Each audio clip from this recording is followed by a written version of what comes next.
on the 6th of Adar, naturally called that Vav Adar. It marks the Hilula of a really great Moroccan rabbi. His name was Rabbi Shalom Abuchatzeira, Zecher Tzadik Debracha, from the great rabbinic dynasty of the rabbinic family of the Abuchatzeira family in of itself. He was born, reported in English, year 1893, and passed away on the 6th of Adar in the year 1974. We're talking about 51 years ago from time of recording. He'd become a great rabbi. He would become the head of Jewish court of an area called Colombes-Sha'ar, respectively. I think nowadays it's called also Batzar, if I'm not mistaken. That's in Algeria also, and would become a rabbi in Marseille in France, respectively. Let's explore a few of the highlights of the great rabbi's life. Now, he was born in the 1893, as we stated before, and he was born in an area which is spoken about on various occasions before, an area called Lalat. That happens to be naturally in Morocco, and came from great rabbinic heritage. His father's name was Rabbi Shalom Abuchatzeira, and his mother's name was Rabbanit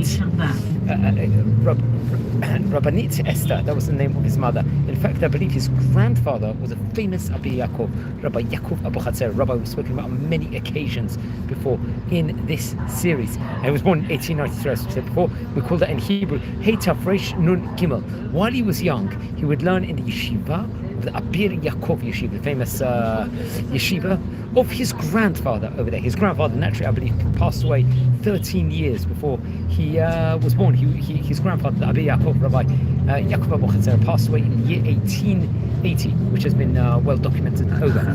Okay, so he would learn that while he was young at a very high level of Torah learning. I think come what year, 1920 it was, he would actually move and then to the area of Colombes-Bashar. In modern day, I think it's called Bitsa'ar in Algeria, respectively. Remember, there was a very great Jewish community in the 1800s and 1900s in Algeria, respectively. And we've spoken about on that on various occasions. We spoke about various Rabbonim from Algeria over there. So he would move over there and to be appointed over there as a judge, as a Dayan over there, and the chief rabbi of the city, respectively, which was also, once again, a very prominent position.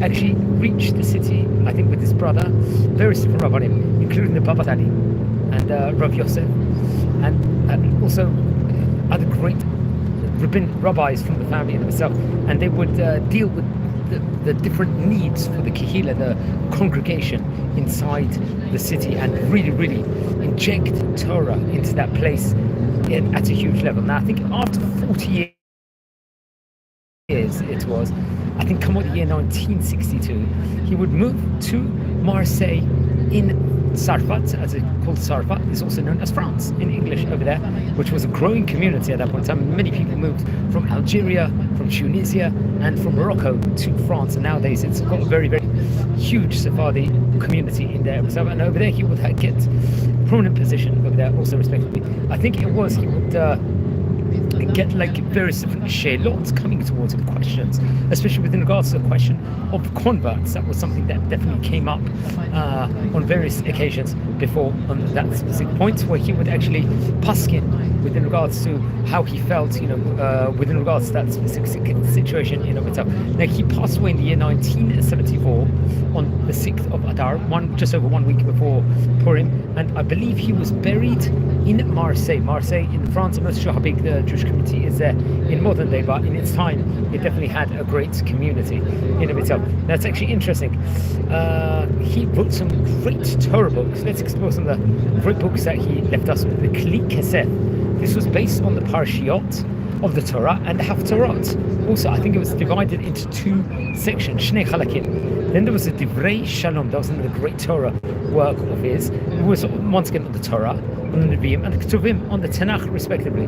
Very different. Zahab Shabbat. This was another great book. This was now on the book of Psalms, on Tehillim, and this was divided, I believe, into three different sections, Shlosha Chalakim, respectively. Then the Zahab Saba, which is on the Nevi'im and Ketuvim. I think this was a fourth section in of itself. I'm not sure the date was written. Then the Kaf Achad, which was Chidushim on the Shas, the Talmud Bavli in itself, the various different Mesechtot over there. That was divided into two different sections.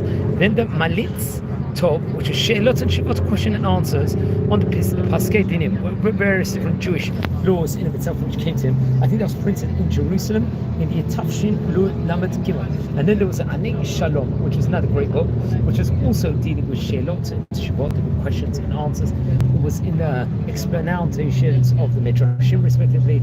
I think that was printed in Tafshin Pei Gimel. So it's a Hilula of the great rabbi. He really was a great rabbi. We related over about maybe 10 great rabbis from the famous Abuchatzeira family. Among his family included his brothers, Rabbi Eliyahu, Rabbi Yosef, who was known as the Baba Sum, Rabbi Sa'al, also the Baba Salihi was his brother, and Rav Shmuel, really, really great. And his father's name, as we stated before, was Rav Aaron. Now, I think he got married several times, if I'm not mistaken. I think one of his wives happened to be, I believe, the daughter of Rav Masud Shitrit, another great rabbi we've spoken about before on on different occasions. Rav Masud Shitrit, I believe his Hilula was just before the festival of Chanukah, and very interesting enough.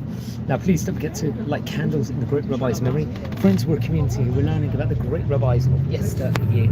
We've already covered in this series about 750 great chachamim. If you happen to be related to any of the great chachamim, please let me know. I would love to hear more. If you would like to subscribe to the channel, please subscribe. And if you feel anyone will be interested in watching these videos, please share it with other people. So wishing you well and blessings from Israel.